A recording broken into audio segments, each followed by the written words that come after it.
My goodness, it's that time again, and I'm so thrilled to bring back to the golden airways of WTSB one of my dear friends, Pastor Carl Gallups down in Milton, Florida, and pastor of the Hickory Hammock Baptist Church down there. And he's just a wonderful person.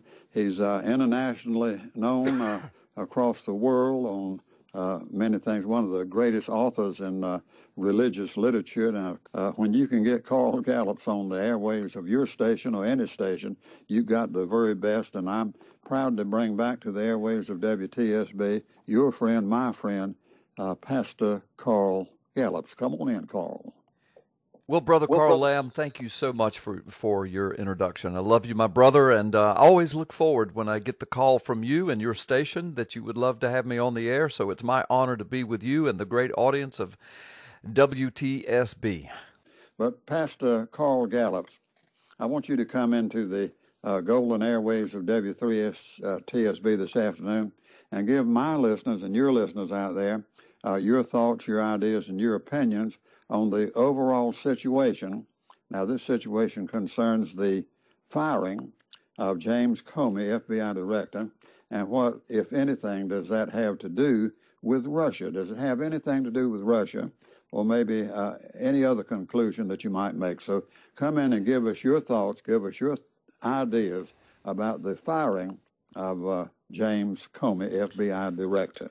Well, thank you so much, Brother Carl. I do have some thoughts on it, and I'm sure some of my thoughts mirror what other guests you've probably had speak about this might have had to say, but I think I might also have some unique perspective and some unique thoughts. Most of your listeners will know or will remember that prior to being in the ministry, and I've been in the ministry well over 30 years now, but I spent 10 years in Florida law enforcement, and some of that involved in my own criminal investigations, and most of that involved in patrol officer status with two different sheriff's offices. So I, when it comes to matters of law enforcement and rule of law, that always interests me. And so I'm telling you, Brother Carl, let me just unpack this for a few seconds here. I didn't really know much about James Comey, Director Comey, until I had been keeping up with him a little bit over the years, but particularly during the presidential campaign when he came forward with his pronouncement on the Hillary Clinton email server debacle, and that happened on the eve of her husband meeting with Loretta Lynch on the tarmac at Phoenix International Airport, if you'll recall. And so there was a lot of potential scandalous connections involved with him coming forward. And what shocked me, Brother Carl, based upon my law enforcement experience and dealing with rule of law and criminal investigations and testifying in court and dealing with judges and state attorneys and defense attorneys for years, for a decade of my life, I was floored when he laid out before the American people basically what would in any other case be criminal charges against Hillary Clinton. And then, I was sitting there watching it. My wife was on the other side of the room watching it, and I said, oh my gosh, they're getting ready to arrest this woman based upon what Comey was laying out, because I recognized everything he said as a violation of federal law.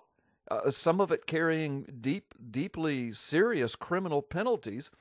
But then he capped it off by saying no reasonable prosecutor would pursue these charges because she had we can't find that she had any intent.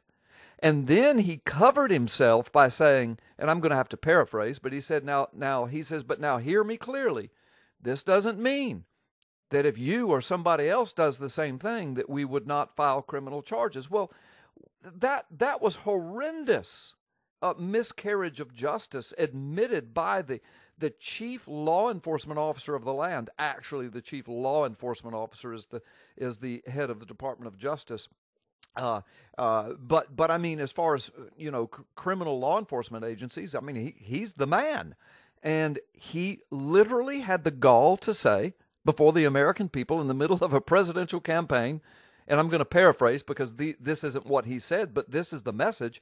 Yes, she broke the law. Yes, she committed criminal offenses. Yes, if it were anybody else, I would recommend charges against her. But since it's Hillary Clinton, I'm not going to recommend charges against her, and I don't recommend that the Department of Justice pursue those charges. And I don't recommend the Attorney General pursue those charges. But if you do what Hillary did, we're coming after you. Well, when I heard that, I figured his days were numbered somehow, and unless of course Hillary Clinton / Barack Obama went back in office. So I've been suspecting that this would come for a long time, and now the information is coming out. As a matter of fact, there's a press conference live on television right now with White House spokespeople. And now the information is that President Trump from day one was considering firing James Comey. And, I don't know about the timing. I think President Trump, he seems to be a guy that's rather judicious in these kinds of things before he hires and fires people, particularly in the firing. I said to Mike Zullo, the chief investigator of the Obama fraud case with Sheriff Arpaio, after Trump took office and he didn't fire Comey immediately, Mike Zullo and I were having the conversation, and I said, I imagine he's going to wait until Comey hangs himself. I said, but I just cannot imagine that before this year is out, that he won't fire James Comey. Well, here we are, just 5 months now into his administration, and as a matter of fact, he did fire him. To me, it made common sense, not only for what he did with the Hillary Clinton thing, but several other things since then. I don't want to bore your audience with everything, but the bottom line is, I don't know what's going on in James Comey's head. I don't have any inside information. I'm not accusing him of anything, but just my cop brain tends to think that either something is deeply wrong with his personality, or he's got something hanging over his head, or he's got some kind of political agenda and deeper political ties than we know. President Trump probably knows a whole lot more than what you and I know about this, Brother Carl, and so I'll reserve my final judgment until all the facts are in and all the hearings are held. But I can say this: the left media, the leftist media, absolutely hypocritical. They have been calling for James Comey's head on a platter, politically speaking, for months. And when it was finally delivered up, now they've turned around and tried to use it as a way to impeach Trump. And what they're saying is, well, the timing is terrible because Comey was getting ready to open up a complete investigation on the potential Russian connections, except they didn't use the word potential. They said the Russian connections, as though there are Russian connections. Well, let me say two things about that. First of all, the only other president, at least in my lifetime, that ever fired an FBI director, and it can be done. The FBI director serves at the pleasure of the president, but it's seldom done. It's seldom done for all the obvious reasons of rule of law and jurisprudence and, continuity, etc. But the only other president to fire an FBI director in my lifetime was William Jefferson Clinton. Now get this, your listeners probably know what I just said because a lot of people have been saying it, but they might not know that Bill Clinton fired, I think it was Sessions, the FBI director then, fired him one day before the Vince Foster murder. One day before. And of course, that became this huge scandal of were the Clintons involved in that, et cetera, and there were hearings and all kinds of investigations, and finally it was determined that it was suicide, and there were a lot of theories out there on the internet and everywhere else that it wasn't suicide, but be that as it may, if they want to talk about timing being bad, go back to the only other time an FBI director has been fired in our recent history, and it was a Democrat president, Bill Clinton, who fired the FBI director one day before the murder of Vince Foster. So now I just think the hypocrisy is overwhelming. The bottom line is, if there truly is a connection between Trump and Putin in any illegal unseemly, unpresidential way before the election or anything that would impact the election. That investigation is ongoing. I've been listening to, intelligence committee members from the Senate and the acting FBI director and other people all morning long assuring the public that they're going to go forward with these investigations to see if there's anything to it.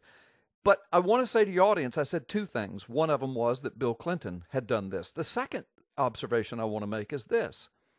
Thus far, even though the narrative of the mainstream media, the fake news, and the left is that there's a connection between Trump and Russia and the presidential elections, thus far, there has not been one single solitary piece of evidence presented by anyone that there is a connection between Trump and Russia and the presidential election. A lot of conjectures, a lot of accusations. There have been hearings, there have been investigations, but not a single senator, not a single congressman, not a single federal law enforcement agent, not anyone, no one of any importance whatsoever has been able to present a single piece of evidence.